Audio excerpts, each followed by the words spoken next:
So, let's get into what surprised me most, the gameplay.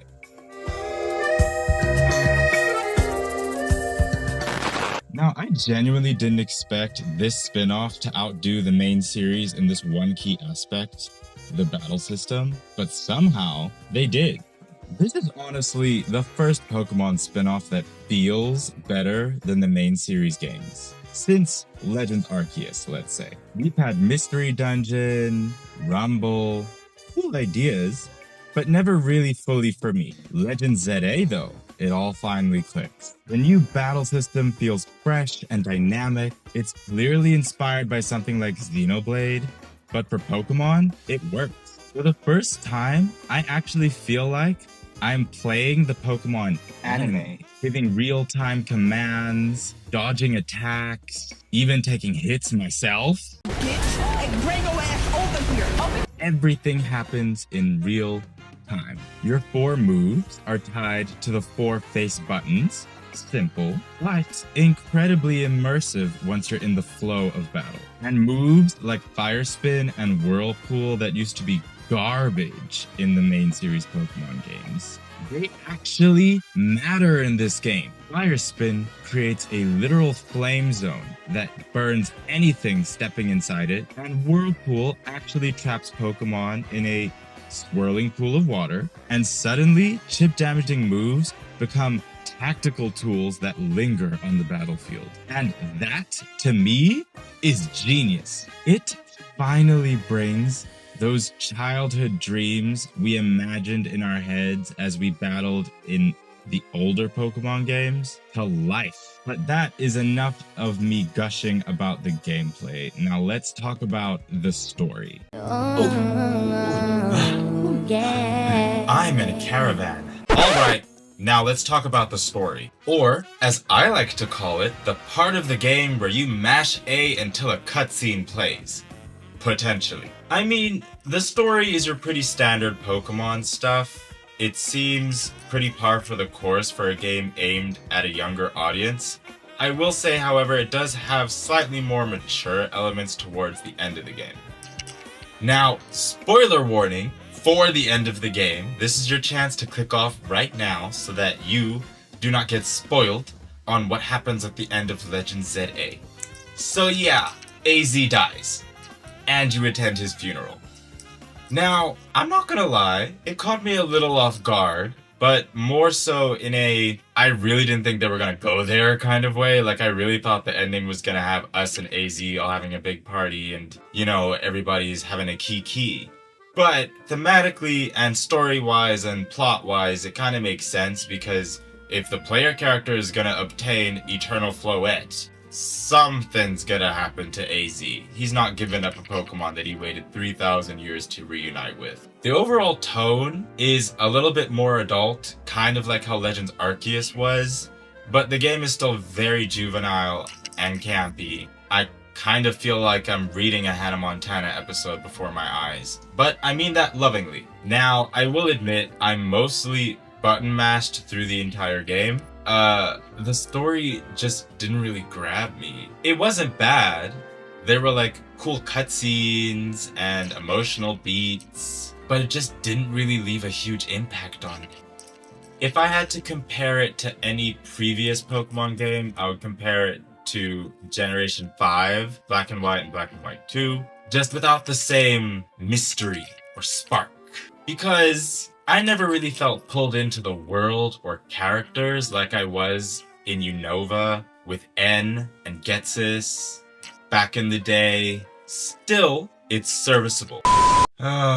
Bloody hell, my camera's freaking melting over there and turning on and off. Filming out here in the bush is not easy, you guys. It is frustrating. Anyways, it's serviceable and it's exactly what Pokemon sells, which is a feel-good story with people who are very passionate about Pokemon. Alright, so now for my overall thoughts and how it all comes together.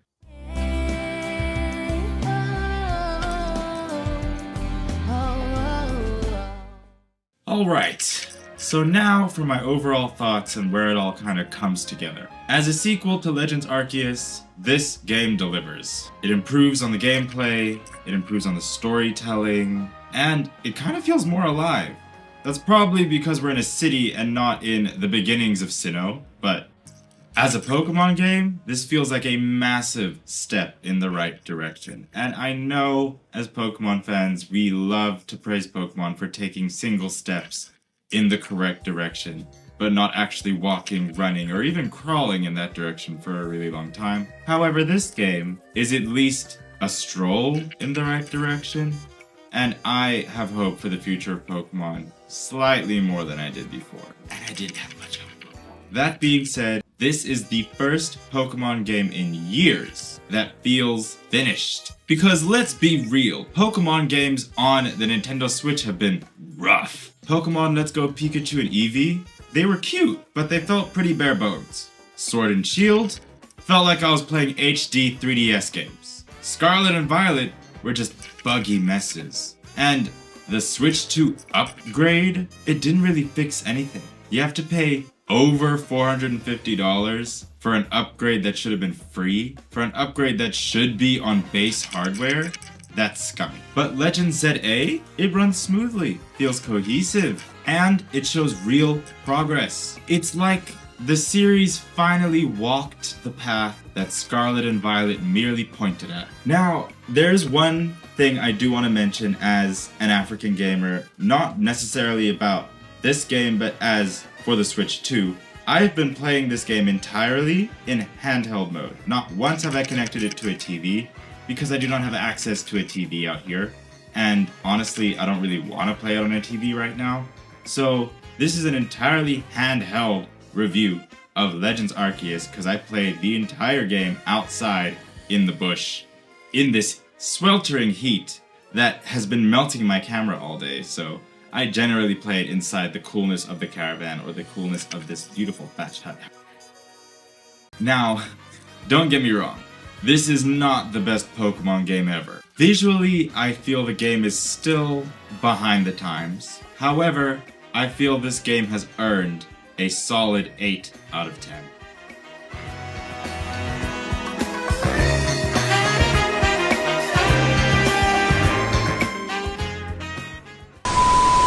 If you've played it, I want to know, what do you think of my score? Do you think it should be higher or lower? Let me know in the comments. Now, if you've made it to the end of the video, I have a little special guest for you that made a little appearance earlier, and I want to give him a little spotlight right now. Play the clip. Hello, Castle Dwellers. This is an aside for the YouTube channel. I have a very special guest. My name is Conrad de Rosna. There's Canine Conservation, and you can see there it says Canine Handler, and on this side is Field Ranger. So we're part of Canine Conservation. It's quite a large company, and we provide security and protection to wildlife game reserves within South Africa, and we're protecting wildlife populations. And Amar is here with us, and he's spending some time with us, and he's a awesome dude, and he's loving his time and with us and the dogs, and he's doing all the filming and photography and all the special stuff. So this is called By the Wild. This is not a cover that you will see everywhere. If you are outside of South Africa, you might see a different cover and a different title, but if you're in South Africa, you can find this book at Exclusive Books. This book goes into not only the life of this wonderful man, but a lot of the amazing things he has done through conservation, through his life. And I am only on chapter 4 of this book, and I've already found out a lot about this man, and I hope that all of you go and pick up a copy, because I will be reading this when this camera turns off. And it's also available on Amazon and Kobo Books as well, as an audio book, Kobo Books and Amazon. So you guys, if you want to hear the story, you can go to Kobo Books, get it audio, or you can get the paperback, which is the South African publishers, Jonathan Ball Publishers, which is this one. Yeah, that's the South African publishers there. There's also quite a few photographs in the book as well.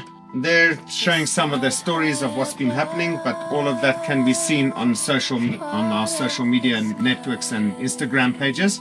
So it can be found on Amazon. So thank you guys, and have a great day. There we go. If you want to have an interesting story of adventure and how we got dogs into conservation. Thank you, Alma. Thank you, Conrad. Thank you so much for being here. Thank you for pleasure. coming and giving my audience a lovely little visit. This has been a nice visit to Drasnaescastle. I love the work that Amar's doing. He's doing awesome work as well, and he's supporting huge numbers of people out there in the world. So thank you, guys. Thank you. So please follow his Instagram, Ken on Conservation, and follow his personal Instagram, Conal de Rosna, on Instagram. And follow me, whilst you're at it. Whilst you're there, follow me as well. Woo! Wow. Okay. Now, if you really made it this far, baby, you need to be subscribed. Because if you're not, girl, what are you doing? I make content like this every week. I'm serving you, feeding you, giving you life every Sunday up on this YouTube platform and every day in YouTube Shorts, TikTok, and Instagram. So please give me a follow, give me a like, and comment on my stuff because I want to talk to you. I want to have a conversation. I want to know what's going on in your mind about the games that we all play. So please leave a comment down below. I will see. I will respond. Okay. Thank you to all you wonderful people for commenting on one of my videos. I selected some of my favorites from the week and have put them up here. And I want to remind you all to please be yourself, have some fun, follow your dreams, and play some games. Play some damn games.